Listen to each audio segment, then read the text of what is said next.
ओम शांति।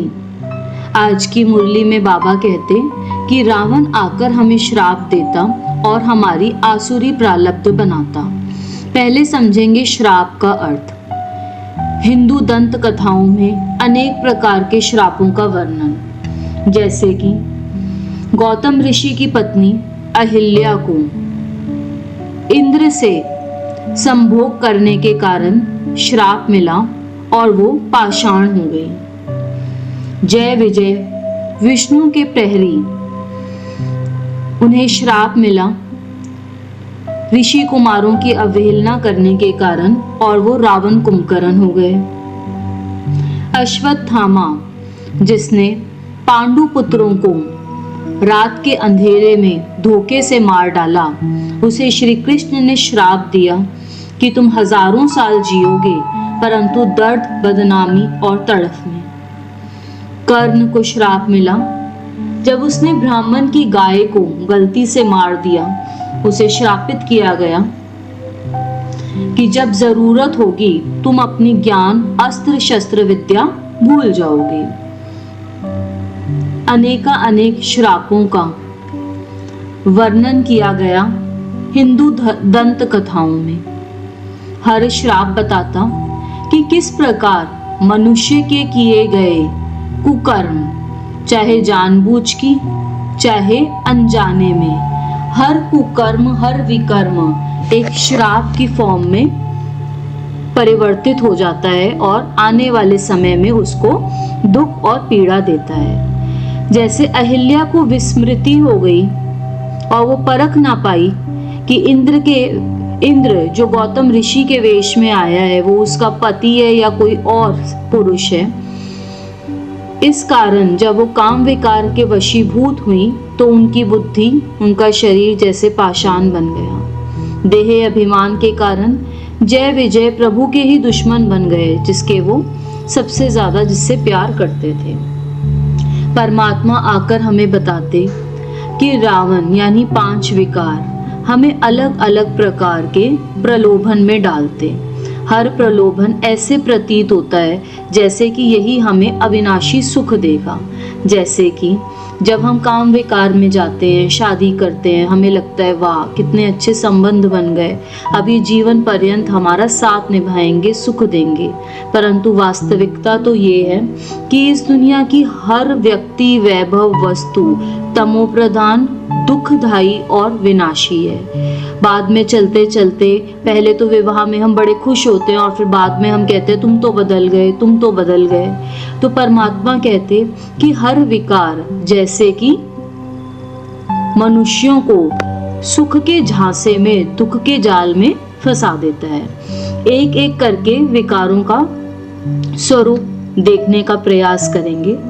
बाबा कहते काम विकार के वश होकर मनुष्य हिंसक हो जाता है। आज की दुनिया में देखिए कितने तरीके के क्राइम है जो कि काम विकार के वश की वजह से होते हैं। जैसे कि रेप्स हैं, पीडोफाइल्स हैं, क्रिमिनलिटी है कि लोग लड़कियों की हत्या कर देते हैं, प्रोस्टिट्यूशन, विमेन ट्रैफिकिंग आदि आदि। इतने प्रकार के विकारों का जन्म किससे होता है? काम विकार की वजह से। इसी प्रकार क्रोध के अंदर हम कह देते हैं हाथ उठ गया, मुंह से बात निकल गई, गोलियां तक चल जाती हैं। क्या क्या नहीं हो जाता क्रोध के कारण, बसे बसाए घर खत्म हो जाते हैं, पूरी की पूरी लाइफ जैसे समाप्त हो जाती है। अंदर भी भट्टी चलती क्रोध के कारण और बाहर रिश्तों में भी और दुनिया में भी वो व्यक्ति आग लगाने का प्रयास करता। इसी प्रकार मोह व्यक्ति को बंधन में बांधता।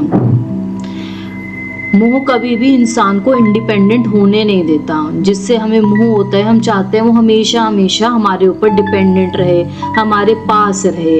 मोह डर और चिंता को जन्म देता है। हम बड़े प्राउडली कहते हैं मेरा बेटा है ना, मुझे उसके भविष्य की बड़ी चिंता होती है, मैं चाहती हूँ कि मेरा बेटा हमेशा मेरे पास ही रहे, मेरे साथ ही रहे, मैं इससे बड़ा प्यार करती हूँ। तो प्यार का अर्थ होता है सामने वाले को सशक्तिकरण करना, ना कि उसे अपने ऊपर निर्भर करना। इसी प्रकार लोभ में हमने देखा कि मनुष्य आज भागता ही चला जा रहा है। एक रैट रेस लगी पड़ी है, ये भी चाहिए वो भी चाहिए, हर समय असंतुष्टता।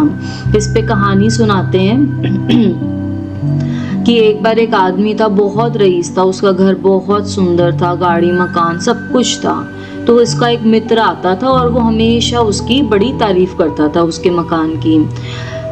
कुछ सालों के बाद वो मित्र जब दोबारा आया तो उसने बोला, तुम्हारा घर तो सुंदर है ही है, लेकिन उस फलानी गली में वो घर जो बना है वो तुम्हारे घर से भी सुंदर है। बस उसका ये कहना था और पहले वाले व्यक्ति को अपना ही घर जैसे बुरा लगने लगा। ऐसी पार्टीज में होता है, जब तक कोई कहे आपकी साड़ी आपका लहंगा बड़ा अच्छा है ठीक है, लेकिन जब कोई कह दे अरे उसका लहंगा तुमसे भी अच्छा है, तो अपना लहंगा जैसे बुरा लगने लगता है। तो लोभ वृत्ति, ग्रीड जिसे इंग्लिश में कहते हैं, ये असंतुष्टता को जन्म देती है। फिर अहंकार। अहंकारी व्यक्ति हम जानते हैं वो किसी की भी अच्छाई सुन नहीं सकता, वो हर किसी को बिलिटल, छोटा करने का प्रयास करता है। उसे सिर्फ अपनी महिमा पसंद आती है, वो आसपास ऐसे ही लोग रखता है जो उसकी महिमा करते रहें। अटेंशन सीकिंग होगा, हर किस्म की अटेंशन उसे चाहिए, यानी अगर वो घर में है तो हर कोई सारा काम छोड़ के उसके आसपास जैसे घूमता रहे। उसकी बुद्धि जैसे भ्रमित हो जाती है, जैसे रावण की बुद्धि भ्रमित थी। उसे दिखाई नहीं दे रहा था कि एक सीता की वजह से उसके पूरा परिवार नष्ट होता जा रहा है, लेकिन मैंपन इतना बड़ा था कि सही गलत का भेद वो कर ही नहीं पा रहा था। तो बाबा कहते कि मेरे के फेरे में जो आ जाता है उसको, वो तो निस्तो नाबूद जैसे हो ही जाता है। परम पिता परमात्मा आकर हमें बताते, ये पांचों विकार रावण की आसुरी प्रारब्ध है। आसुरी अर्थात हिंसक प्रारब्ध। जैसे ही हम असुर शब्द बोलते हैं हमारी बुद्धि में जैसे रावण, कंस, हिरण्यकश्यप आदि आदि राक्षस याद आते हैं, जो कि हमने दंत कथाओं में सुने। इन सभी राक्षसों की वृत्ति कैसी थी? अहिंसक, हिंसक वृत्ति थी। यानी इनकी बुद्धि में जैसे हमेशा ये था कि कैसे हम दूसरों को नीचे करें, दूसरों को दबाएं और अपना साम्राज्य जैसे हर तरफ फैला लें। उनकी प्रजा भी उनसे डरती थी, तो उनकी पत्नियां, उनके बच्चे भी उनसे डरते थे, लेकिन फिर भी उनको ये समझ में नहीं आता था कि ये मुझसे प्यार नहीं, डर रहे हैं, और उनको डर ही जैसे प्यार लगता था। ऋषियों के काम में भंग करना, यज्ञ को भंग करना, कोई भी अच्छा कर्म, सुकर्म जहाँ पे हो रहा है वहाँ पे विघ्न डालना, दूसरे को दुख देके खुश होना, अपने भले के लिए चाहे किसी की भी हत्या करनी पड़े, लेकिन वो एक बार भी सोचते नहीं थे कि मैं ऐसा क्यों करूं। और ऐसी हिंसा जैसे कंस के लिए दिखाते हैं, वो नवजात शिशुओं को लेकर दीवार पे पटक देता था और जोर जोर से हंसता था। दूसरे के दुख में सुख की अनुभूति, ये होती है आसुरी वृत्ति। और जितने भी विकार हैं, ये विकार हमें सिर्फ और सिर्फ खुद का भला हो, मेरा भला हो, मेरे को सब चीज़ मिल जाए, इसी रैट रेस में जैसे हमें दौड़ाते रहते हैं। काम विकार से भी हम यही चाहते हैं कि जिस साथी को मैं पसंद करूं वो मेरा हो जाए बस। क्रोधी व्यक्ति को भी क्रोध इसीलिए आता है क्योंकि मेरी बात नहीं मानी गई। मोहवश भी हम चाहते हैं कि हमारे, जिन्हें हम प्यार करते हैं, वो हमारे पास रहें। जैसे कि माताएं, कई माताएं होती हैं, उनके बच्चों का फॉरेन में एडमिशन हो गया, लेकिन वो भेजती नहीं है। क्यों? क्योंकि बेटा अगर बाहर चला गया तो शायद वापस ना आए, तो इसलिए उसको बंधन में बांध के रख लो।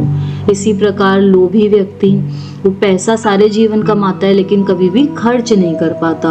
और अहंकारी व्यक्ति, उसके आसपास जितने भी होते हैं वो डरे रहते हैं। ऐसे व्यक्तियों के लोग सोचते हैं कब जाएगा, कब जाएगा, उसके जाने का इंतजार होता है, ना कि उसके आने का इंतजार। परमपिता परमात्मा शिव बाबा आत्मा के स्वस्वरूप की, स्वशक्तियों की, गुणों की हमें जैसे फिर से स्मृति दिलाते। विस्मृति के कारण अहिल्या जैसे पत्थर हो गई, ऐसे हम भी पत्थर बुद्धि बन गए थे। सामने दिखता था कि भगवान आए हैं, ज्ञान अच्छा है, लेकिन हम उसे रिजेक्ट करते जाते थे।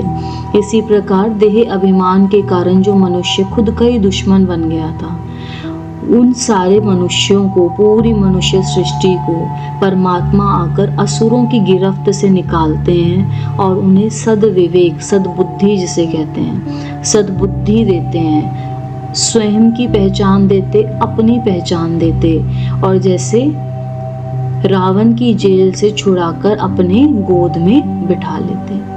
तो ऐसे परमपिता परमात्मा पे क्यों ना हम बलिहारी जाएं, जो आकर हमको इतने भीषण दुख से बचाते हैं। अच्छा, ओम शांति।